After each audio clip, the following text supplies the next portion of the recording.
Hey, it's Mark here, and welcome to the next edition of the Employee Survival Guide, where I tell you, as always, what your employer does definitely not want you to know about, and a lot more. Hey, it's Mark, and welcome back to the Employee Survival Guide. I have an ongoing topic I want to discuss today with you. It's the update on the Federal Trade Commission ban on non-competition agreements. As you know, I'm extremely interested in the status of the Federal Trade Commission's September 4th, 2024 rule banning non-competition agreements, and I wanted to provide you with an update because there's an update. On August 20th, 2024, a federal court in Texas issued an order barring the Federal Trade Commission from instituting the new rule banning non-competition agreements nationwide. This was a blow to all employees nationwide. Currently, the FTC has filed a notice of appeal to the Fifth Circuit Court of Appeals on October 18, 2024. This means that the FTC is moving forward to appeal the final decision in the Northern District of Texas in the Ryan LLC versus FTC case. In that case, the court granted Ryan LLC's motion for summary judgment, effectively banning the implementation of the FTC rule nationwide. The FTC has also filed the record on appeal, a requirement in filing appeals in the federal appellate courts, on November 25th, 2024, indicating they are moving forward with the appeal. I checked the docket in the Fifth Circuit today, and the FTC's appeal brief is due on January 2nd, 2025. So someone's going to be busy during the holiday. We should expect a decision within 6 to 8 months, but there are no time limits on the federal courts to render decisions. This should also give time for the other FTC case to reach a final decision in the ATS Tree Service LLC versus FTC case in Pennsylvania federal court. But when I checked today the docket in that case, I was given a little surprise. I checked in on the ATS Tree Service case, and the docket shows the following information. The court set the case down for briefing on ATS Tree Service motion for summary judgment on August 22nd, 2024. On September 6, 2024, ATS Tree Service moved to stay the case pending the outcome of the appeal of the Fifth Circuit appeal in the Ryan LLC case. See, the two cases are linked together, if you didn't know, in kind of a tangential way, well, in a political way. The judge in the case of the ATS Tree case, Judge Kelly Hodge, wrote on October 3rd, 2024, a decision denying ATS motions to stay. And this is what the judge wrote.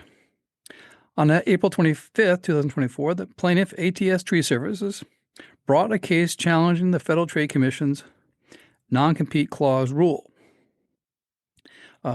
which bans the use of most non-compete clauses in employment contracts. Shortly after filing its complaint, ATS moved for a stay of the effective date and preliminary injunction of the final rule. On July 23, 2024, this court denied ATS's motion, finding that ATS has failed to establish a reasonable likelihood that it would succeed on the merits of its claims and that the FTC lacks substantive rulemaking authority and exceeded its authority in enacting the rule. That was a big decision if you were a pro-employee. The court then set a briefing schedule for the parties to argue motion for summary judgment. The same week, ATS filed its complaint in this court. Ryan LLC, a tax services firm in Texas, filed a similar case challenging the final rule in the Northern District of Texas. And that case is Ryan LLC versus FTC. In Ryan, Judge Brown found that the rule exceeded the FTC's statutory authority, and it was unconstitutional, and it is arbitrary and capricious, and consequently set aside the final rule via a nationwide injunction. That was a big deal.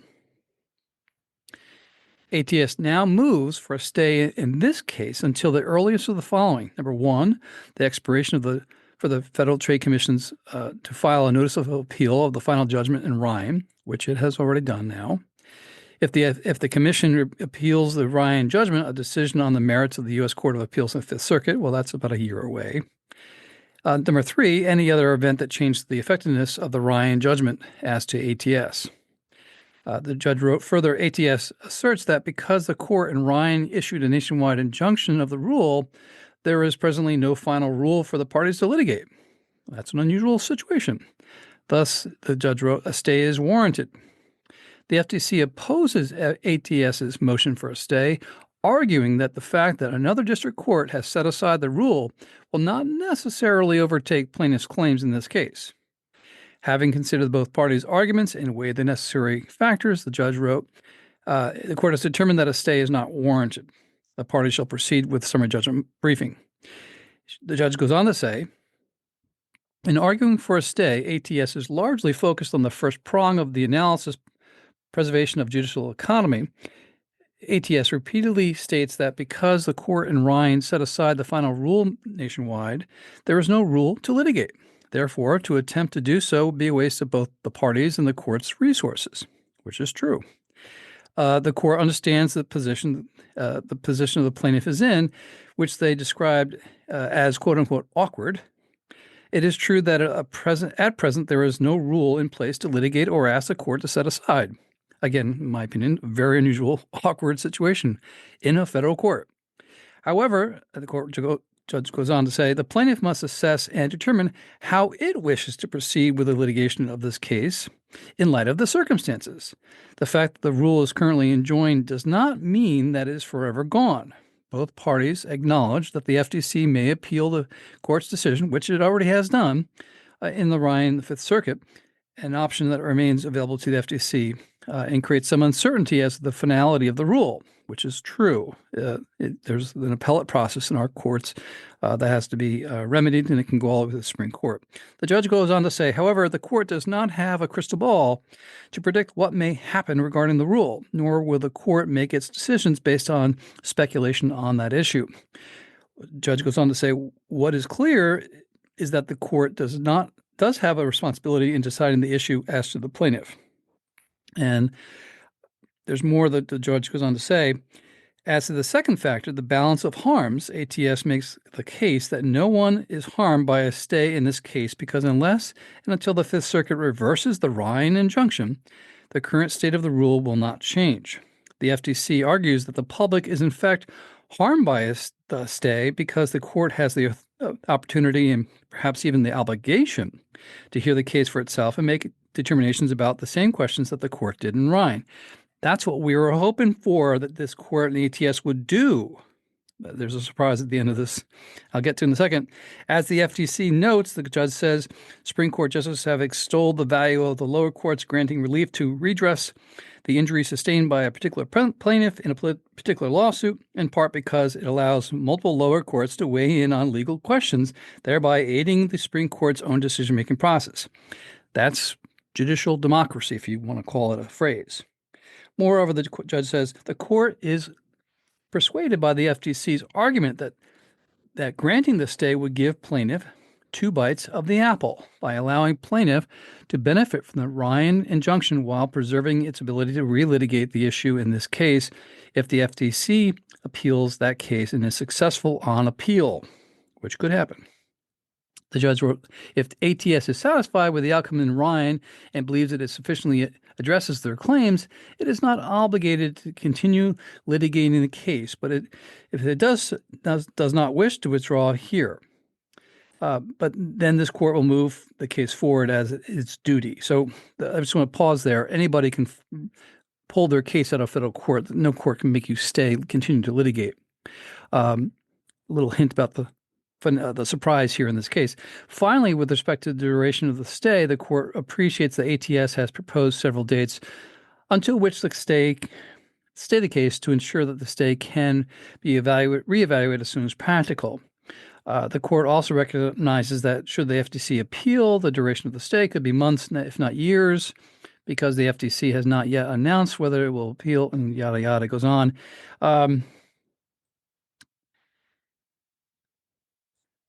Taking into consideration the arguments put forth by ATS and the FTC and the factors of the court must consider, the court finds that the factors weigh in favor of denying the motion to stay. Allowing this case to move forward would not be an unreasonable and inefficient use of judicial resources. Most significantly, the court believes that it has an obligation and I really want to put emphasis on this, an obligation to hear cases before and render its determination after thoughtful deliberation based on the facts and the law, thereby providing its analysis to higher courts, litigants, and the public. End quote. Sorry to run you through all that, but that's a significant piece of judicial history regarding this rule. And then here's now the surprise. On October 3rd, 2024, the same day the court issued this order I just read from you, ATS Tree Service filed a motion to extend the deadlines for summary judgment, and the court granted the motion as it was unopposed by the FTC. It doesn't say anything in the docket about why it was unopposed. But then on October 4th, one more day later, ATS Tree Service voluntarily dismissed its own case, which I said before has the power to do it. So there's no pending case in Pennsylvania because ATS has withdrawn its complaint against the Federal Trade Commission on this issue. And the only standing case out there is the Ryan LLC case about containing an injunction against the FTC's rule banning non-competes. So a very significant piece of judicial history for employees. And there are two important forces at play in the judge's decision. First, she recognized the ATS Tree Service can simply withdraw its own case and stand behind the ruling in Ryan LLC case banning the FTC rule. In essence, ATS Tree Service and its employer supporters have won. Why push a case further if you achieve your goal to keep non-compete agreements in the workforce? You don't.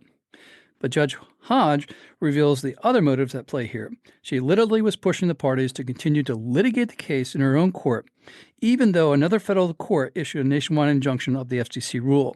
This was very unusual indeed. This was more than just the interest of justice. This was a political move by a judge seeking to enforce the FTC ban and cause a split in decisions, eventually forcing the U.S. Supreme Court to remedy the issue. ATS Tree Service then wisely withdrew their case entirely, which they can do. No judge can force a party to continue to litigate a case they do not want to continue with. What does all this mean for you as an employee with a non-compete agreement in light of the Ryan LLC and FTC versus FTC appeal now pending? If you have a non-compete, you cannot rely on the FTC rule banning non-compete agreements because the Ryan LLC court issued a nationwide injunction against the rule. Employees were hopeful, including myself, that the ATS Tree Service case would continue to a final decision on the merits, but that case is now dead. As an employee, you are left with the old-fashioned breach of contract and non-compete case precedent to escape the one-sided non-compete agreement you have. It will take a year before we know the decision by the Fifth Circuit Court of Appeals in the Ryan LLC case. It does not appear there are other cases brewing to challenge the enforcement of the FTC rule banning non-competes. The Ryan LLC case could eventually reach the U.S. Supreme Court on its own, but once the Trump team enters the White House, there may be significant changes in policy at the FTC board level, causing the FTC rule to be withdrawn or limited by executive order of the president. We have to wait and see if President-elect Trump is kinder and gentler to the American workforce. Let's hope he is, because the FTC rule banning non-compete agreements was and is a big win for all employees nationwide. There you have it. That's your update. That is literally what the status of the law is regarding this FTC rule. I went into the dockets, as I always do, to see what the judges were doing, the parties were doing, and we are left with just one case. And that's basically an enjoined FTC rule. So we have to wait and see. Hope you enjoyed this. Hope you found it helpful for you. And if you'd like more information, just don't hesitate to contact us. Thank you and have a good week. If you like the Employee Survival Guide, I'd really encourage you to leave a review. We try really hard to produce information to you that's informative, that's timely, that you can actually use and solve problems on your own end at your employment. So if you'd like to leave a review anywhere you listen to our podcast, please do so. And leave 5 stars, because anything less than 5 is really not as good, right? I'll keep it up. I'll keep the standards up. I'll keep the information flowing at you. If you'd like to send me an email and ask me a question, I'll actually review it and post it on there. You can send it to mcarey@capclaw.com. That's capclaw.com.